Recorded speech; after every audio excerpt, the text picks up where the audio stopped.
April 26th. And all right, let's see. Camp T. Oh, those of you who are wanting the Camp T pictures, they go out this afternoon on Remind. They also went out to parents on email as far as that one goes. Let's see. We're going to read here, talk in a moment. We're going to talk about chapters 7 and 8, 9 and 10. We're going to start here in a moment. Tomorrow we start talking about 11. Thursday we're going to talk about end of book and all the things that happened in it. And then that kind of wraps up the whole book from there. Let's see. Go you. If you want the schedule for today, tomorrow, then the ones next week, I put it out on Remind, so to help you out from there, the shorter class periods. Friday will be different since Friday's not normal. Since you have e-learning, you won't be here for it. And then Thursday you do have best. It is a fairly normal-ish day. Oh, you do not have SEL anymore. That is done for the year. So you don't have to worry about that. Who's that? Now we just have like normal best-ish stuff. I was Googling Outsiders and I found 2 old versions of the cover, which I thought were somewhat entertaining. As I told you, I have a different book cover than the one you guys have, so I started getting curious about what other book covers were out there. And then I found one that looks like it has a 90s boy band on it. And then I have no idea what that one is there. Backstreet Boys. I don't even think that is actually connected to the Outsiders. I think they just took random boys from the 90s and put them together. So it looked entertaining. And then in my Googling, I then found random pictures that people had drawn. And I thought that was actually a pretty good connection to all of them. Then I found, well, I mean, they do smoke quite a bit. Where's Soda Pop? Found another one on there of the different people from there. So I was like, ah, that's kind of good. Wait, where's Soda Pop? I'm going to go with the spot that says Soda Pop. Oh, I see it. Yeah, it's tricky than putting the name right there. Oh. Alright, so as we get into it today, the poem I talked about with you guys before, it is going to come back and play a role where they keep talking about the idea of staying gold, and the gold is your happiness and the things that bring you joy, and all the things that bring you joy eventually are going to make you disappear. Like for Isaac, it's his points that slowly keep disappearing from there. So while he's in the hallway, Isaac, so I can stop charging you points, I'm going to go ahead and move you over here, and we'll just have you swap seats with him. That's not Isaac! No. Where do I sit? You guys see how much power I have? I'm here. Yeah. Well, soon the door will shut and all your power disappears. Oh man. The fact that Dally carries around the gun that is unloaded will play a big role here coming up in a moment too. And then if you have read ahead, no spoilers, although the sections you read tonight, which should be chapters 9 and 10, that is where it's going to deal with the people dying and stuff like that. So we get to deathy bits here coming up in a moment. I'm not gonna read. Grant You know what's going on? and Miles. I have a question about the picture. You say it's no spoilers. Yeah. Does your pen have saved in that picture? It's because I had to try and clip it out, and so it was just a really bad Okay, but can I please? So things that I wanted to make sure I hit you guys from 7 and 8. Randy tracks down Ponyboy to go and talk to him at the Tasty Freeze, because this is where Randy is saying he's not gonna be in the big rumble that's coming up between the greasers and the socias. He's like, I'm not gonna fight in that rumble. He's like, my friend died. He's like, getting into fights means people get hurt and die, and that's bad. And so basically he's worried about everyone thinking he's gonna be a big wussy.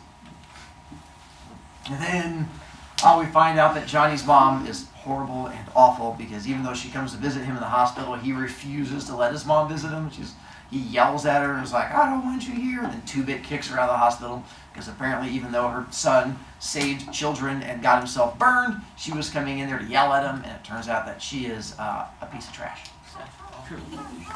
Then that's when Dally's in the hospital, and he talks to 2-Bit, and he wants his switchblade, because apparently Dally wants to have as many weapons on him as possible. So he's got to fight his way out of the hospital to try and join them for the big fight. And then Cherry refuses to visit Johnny in the hospital because apparently she's still upset about him killing her boyfriend 4 days ago. I mean, come on, women, get over it. So he killed your boyfriend less than a week ago and stabbed him to death. I mean, come on, move on to a new guy. But apparently she's still holding a bitter grudge. Alright, now we get to start reading together. Page 131. Wait, what did your shirt say? It says, "You sure can cuss good, Dally." It's one of my favorite lines in the book from earlier on. A student last year went out and made it into a shirt for me and then gave it to me. So it made me smile. Because I was talking about it, I'm like, that was like my favorite line in the book. Like, "You sure can cuss good, Dally." And I'm like, that's a solid line. And then like a week later, she came in with it as a shirt. She's like, "I made you a shirt." And I'm like, well, that's classic. Or you should put "you sure can cuss good" and put 7th graders. Same thing. Dally is someone who makes poor choices. 7th graders are someone who makes poor choices. It feels like they're synonyms. What do you mean? All right, chapter 9. So this is them getting ready to take off and go beat each other up and go get into the big rumbly thing. It was almost 6:30 when I got home. This is him coming home from the hospital. The rumble was set for 7, so I was late for supper as usual. I always come in late. I mean, I just end up forgetting what time it is. Derry had cooked dinner, baked chicken, potatoes, corn, 2 chickens because all 3 of us eat like horses, especially Derry. But although I love baked chicken, I could hardly swallow any. I mean, I swallowed 5 aspirin though when Derry and Soda weren't looking. I do that all the time because I can't sleep very well at night. Derry thinks I take just 1, but I usually take 4. I figured 5 would keep me going through the rumble and maybe get rid of my headache. Then I hurried to take a shower and change clothes. Me and Soda and Derry always get spruced up before a rumble. And besides, we wanted to show those socias that we weren't trash, that we were just as good as they were. "Hey, Soda," I called from the bathroom. "When did you start shaving?" "When I was 15. "When did Derry?" "When he was 13. "Why? Are you figuring on growing a beard for the rumble?" "You're funny. We ought to send you into the Reader's Digest. I hear they pay a lot for funny things." Reader's Digest, I'm assuming most of you don't read it because it's more aimed at grandparents. But it's this thing called a magazine, and it used to be real popular at one time, so that's what they're referring to. The thing they have the doctor's Bro, offices? magazines are cool. Yes. Could be. There's a cat. Soda laughed and went right on playing poker with Steve in the living room. Derry had on a tight black t-shirt that showed every muscle on his chest and even the flat, hard muscles of his stomach. Man, I'd hate to see the Soch who takes a crack at him, I thought as I pulled on a clean t-shirt and a fresh pair of jeans. I wished my t-shirt was tighter. I have a pretty good build for my size, but I'd lost a lot of weight in Windricksville, and it just didn't fit right. It was a chilly night, and t-shirts aren't the warmest clothes in the world, but nobody ever gets cold in a rumble. Besides, jackets interfere with your swinging ability. Soda and Steve and I put on more hair oil than was necessary, but we wanted to show that we were greasers. Tonight, we'd be proud of it. Greasers, well, we may not have much, but they have a rep. Well, that is long hair. What kind of world is it where all I have to be proud of is a reputation for being a hood and greasy hair? Man, I don't want to be a hood, but even if I don't steal things and mug people and get boozed up, I'm marked lousy. Why should I be proud of it? Why should I even pretend to be proud of it? Derry never went in for the long hair. His was short and clean all the time. I sat in the armchair in the living room, waiting for the rest of the outfit to show up. But of course, tonight, the only one coming would be 2-Bit. I mean, Johnny and Dallas wouldn't show. Soda and Steve were playing cards and arguing as usual. Soda was keeping up a steady stream of wisecracks and clowning, and Steve had turned up the radio so loud it almost broke my eardrums. Of course, everybody listens to it loud like that, but it wasn't just the best thing for a headache. You like fights, don't you, Soda? Yeah, sure. And I like fights. How come? I don't know. He looked at me puzzled. It's action. It's like a contest, like a drag race or a dance or something. Shoot, said Steve. Man, I just want to beat them socials' heads in. When I get in a fight, I want to stomp the other guy good. I like it too. How come you like fights, Derry? I asked, looking up at him as he stood behind me, leaning in the kitchen doorway. He gave me one of those looks that hide what he's thinking, but Soda piped up. He likes to show off his muscles. I'm going to show them off on you, little buddy, if you get me mouthier. I digested what Soda had said. I think it was the truth. Derry liked anything that took strength, like weightlifting or playing football or roofing houses, even if he was proud of being smart too. Derry never said anything about it, but I knew he liked fights. I kind of fell out of things. Okay, I mean, I'll fight anyone, anytime, but I don't really like to. Now, I don't know if you ought to be in this rumble, Tony, Derry said slowly. Oh no, I thought in mortal fear, and I've got to be in it. Right then, the most important thing in my life was helping us whip the socials. Don't let him make me stay home now. I've got to be in it. Now come. I've always come through before, ain't I? Yeah, Derry said with a proud grin. You fight real good for a kid your size, but you were in shape before. You've lost weight.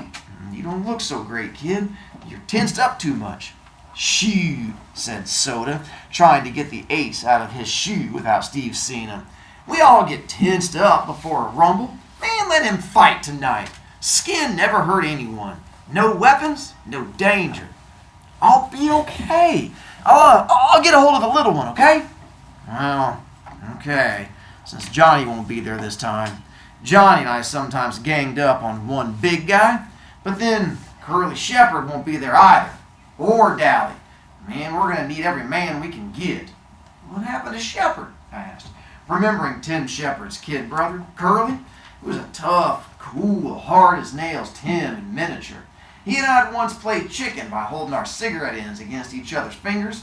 We'd stood there, clenching our teeth and grimacing with sweat pouring down our faces and the smell of burning flesh making us sick, each refusing to holler until Tim happened to stroll by.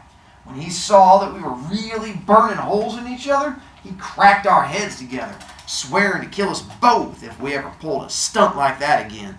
I still have the scar on my forefinger. Curly was an average downtown hood. Tough, not real bright, but I liked him. I mean, he could take anything. He's in the cooler, Steve said, kicking the ace out of Soda's shoe. In the reformatory. Again? I thought and said, come on, let me fight, Derry. I mean, if it was blades or chains or something, that'd be different. I mean, but nobody ever gets really hurt in a skin rumble. Well, Derry gave in. Oh, I guess you can. Hey, but be careful. And if you get in a jam, holler, and I'll get you out. I'll be okay, I said wearily. And that's where I'm going to stop with you there on 135. Pretty much from here on out, it is nothing but action. We're going to have the rumble coming up, then we're going to have some characters who are going to die coming up, and then we're going to have like a little fallout from there. So you have Socias versus Greasers in this big rumble that's coming up, and the big fight between the two sides, which is going to lead to the deathy bits, and then we'll talk about the death of characters. Your checkpoint is, I'm starting on page 161 tomorrow. There's a good chance we might not get a chance to read tomorrow because we might be talking about the deaths of characters and what happens and stuff like that because one of the deaths is pretty big. And then we'll end up talking about Into the Book coming up on Thursday. Tomorrow, the I Learn, I believe, is the essay one, just so that you are aware. Good news is, after you get done with the essay, you have the rest of the time if you're behind on the reading, or if you care about the reading, then you can get that done. Or if you don't care, then that makes it easier too. So it's got to be what it's going to be. And then we can rewind.